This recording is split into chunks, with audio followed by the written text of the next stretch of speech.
everyone. Woo! We have Summer here. She's the PM for AR scanning at Niantic, and she's going to talk about scanning framework and Wayfarer app. Please have a seat, and Summer, it's all yours now.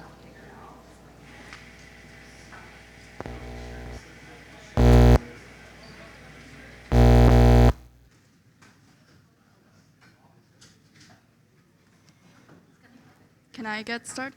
Yeah. Hi, everyone. My name is Summer, and I'm the product manager at Niantic working on scanning. And today I will be talking about scanning at Niantic and featuring the upcoming new feature called Niantic Scanning Framework. First, let's go over the agenda for today's talk.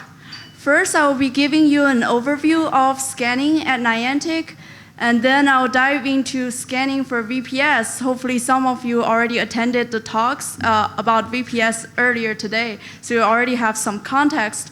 And I'll also be talking about the Wayfarer app as a developer tool that you can use to build out VPS. And then I'll be going to the main topic for today, which is the Niantic scanning framework that's coming up next. And lastly, I'll be doing Q&A at the end. Feels good, everyone? Awesome, let's get started. So first, I want to show everyone what is scanning. For those that are not super familiar with scanning, what we mean scanning here at Niantic is the capturing and the reconstruction of 3D objects and environments. So smooth capturing of a video of the 3D objects or the environment that you want to capture to understand it, and then reconstructing it into a 3D object, a mesh or a point cloud. So why scanning is important for us at Niantic? First, scanning is a key ingredient for activating VPS at new locations. You need to take and submit scans at those locations, and then we will do the 3D mapping of those locations before it becomes VPS activated, and you can localize your devices against those. And then scanning is also just a critical tool that brings real-world objects into the metaverse. You can do things like scanning your dog and sharing it with your friends.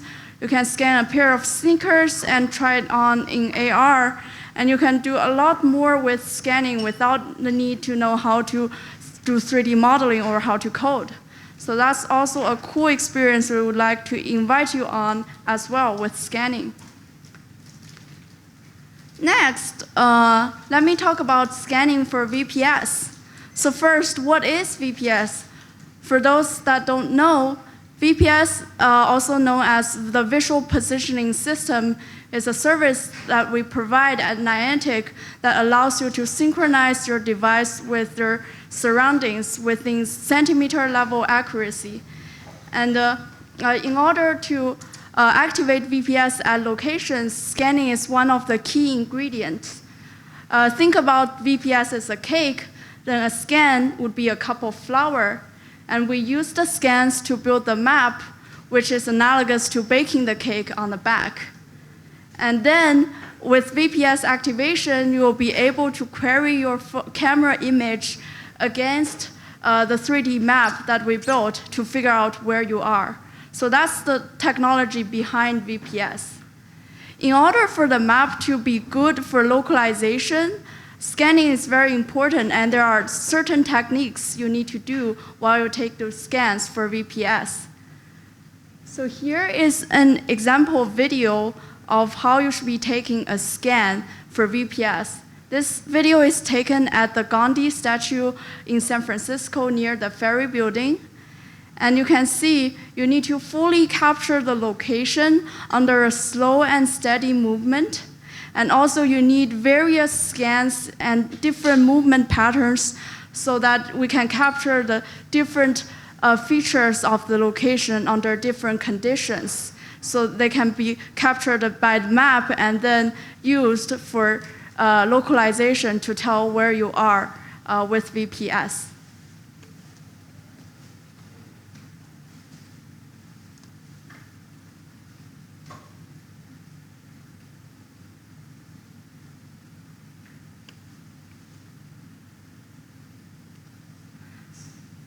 Next, I'll be talking about Wayfarer app. So Wayfarer app is the core developer-facing tool that we develop here at Niantic that allows developers to activate VPS locations through scanning.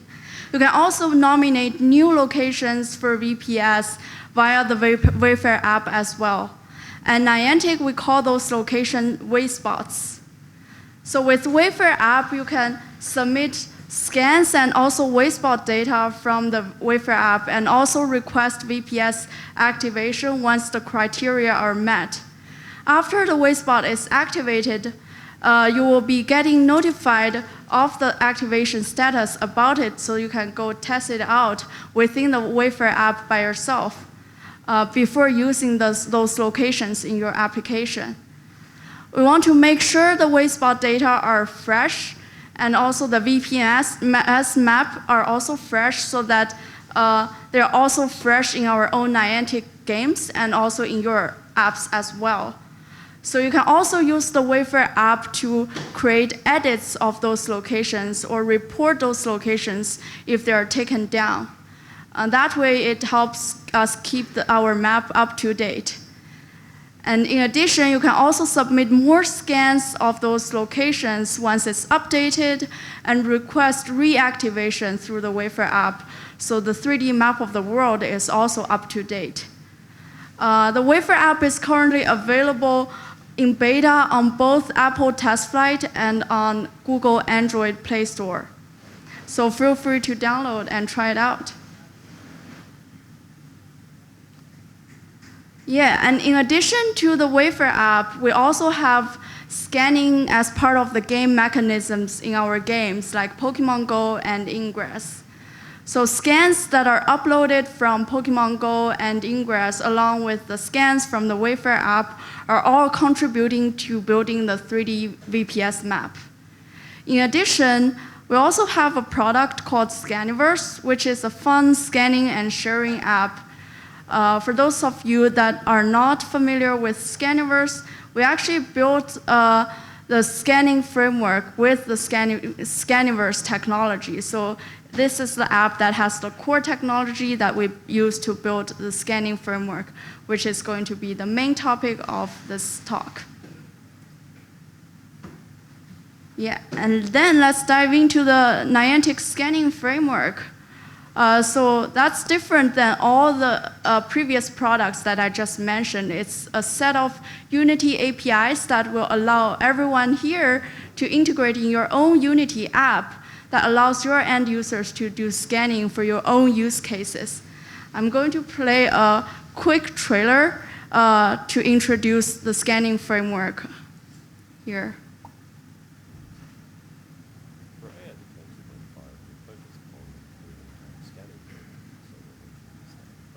Oh,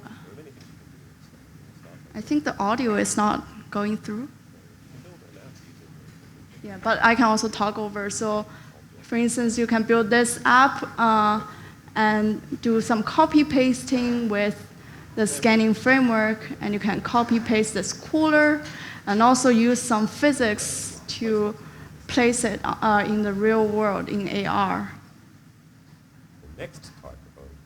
And in addition, you can also use the scanning framework to activate new locations for VPS. For instance, you can scan this relic in Bellevue, and you can get the mesh out of it, and you can actually upload it to Niantic for building the VPS map and activating VPS at this location.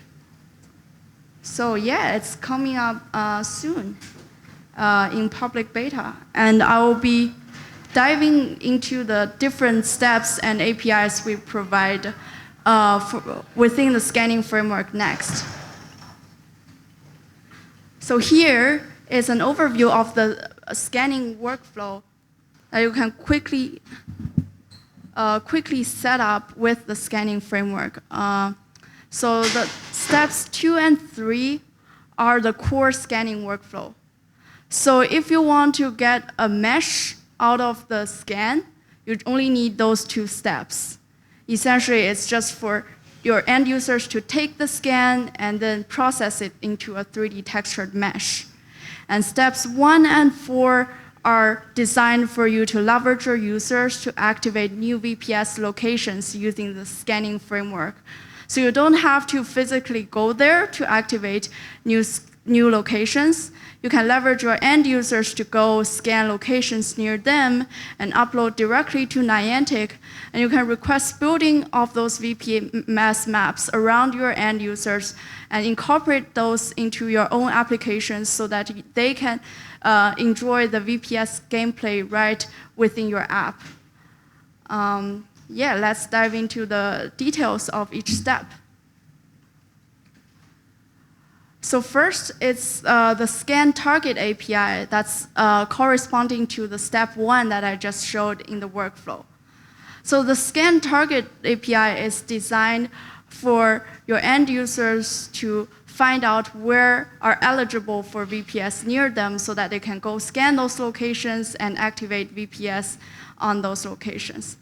It's basically returning a list of scan target wait spots near a given location based on the lat long of their users' devices. Yep, and it will provide you with the image and the name of the location so that you can use it to guide your users to scan those locations. And next is the scan capturing process.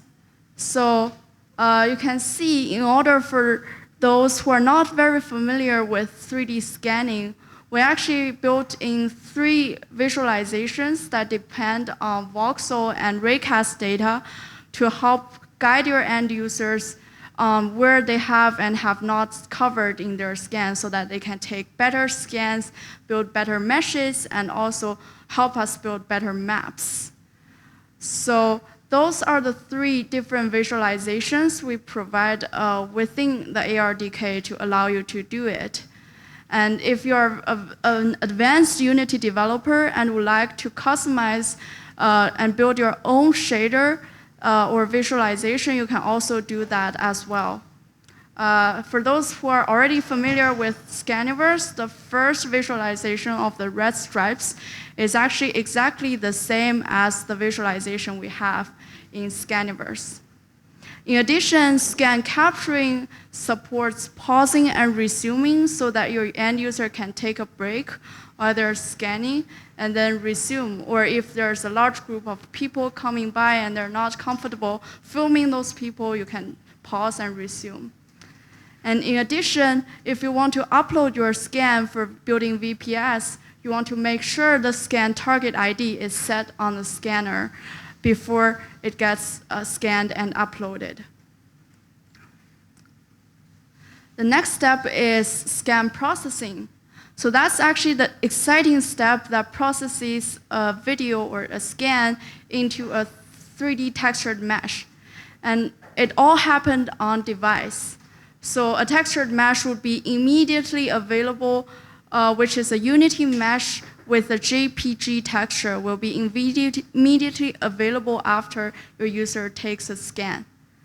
And there are multiple processing options you can play around based on your different use case. We have different modes and qualities. So if you choose higher quality options, it will create a better model and better texture, but it will take longer and more resources to process. And also we have 2 modes. One is area mode, which is better designed for larger scenes and scanning areas. And we have detail mode, which is better for scanning smaller objects. So just to make sure that you want to save the scan after it's processed so you can access the scan right after. If you are developing for VPS, the mesh is actually not going to be uploaded for VPS activation. We're going to build our 3D map of the world using a bunch of different scans. So you don't really need to upload the mesh for VPS activation. And also, if you don't want to use the textured mesh and you want to just have your users take scans to activate VPS, you don't need a high quality for your users to do that, because the lower quality is still good enough for activating VPS, and it will save your end users a lot of time processing those meshes. And at the end, it's the scan uploading step. So this step is only needed if you want your end users to upload scans to Niantic to activate VPS.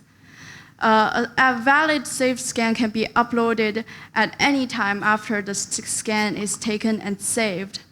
And you probably want to consider only enable this option for your end users while they're on Wi-Fi. So because the data archive can be very large for those scans. And your saved scan would also include the textured mesh, even though they're not uploaded to Niantic for building the VPS map. And you can still access them with the saved scan API. At the end, we also have a feature that helps detect the quality of the scan for VPS. And it's on device, and it's using machine learning to detect scan quality features. This API returns a quality score between 0 and 1, which corresponds to a probability of the scan being useful for VPS mapping. And in addition, it will also output a list of probable bad scan reasons so that your end users can help improve scans and get feedback from those bad scan reasons as well. At the end, I would like to showcase 2 demos from our private beta customers who integrated scanning framework in their own Unity app. The first app is called Measure Animal. It's made by Designium, a studio in Japan. And the app is an AR entertainment app that uses objects, animals, and people to visually measure other things in AR. So as you can see, they're taking a scan of this banana plushie here with the scanning framework. It's very cute. And you can see they're having good techniques of taking the scan so that they make sure they capture all the sides of that banana plushie. And then the scan gets processed.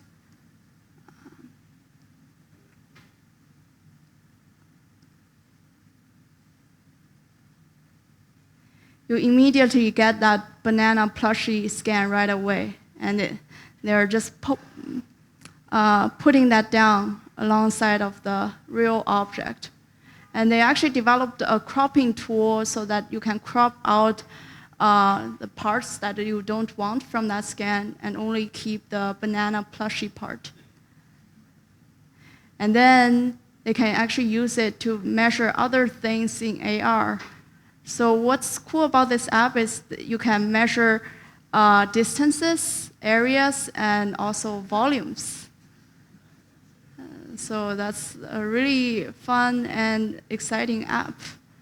Made by our managed partners in Japan called Designium.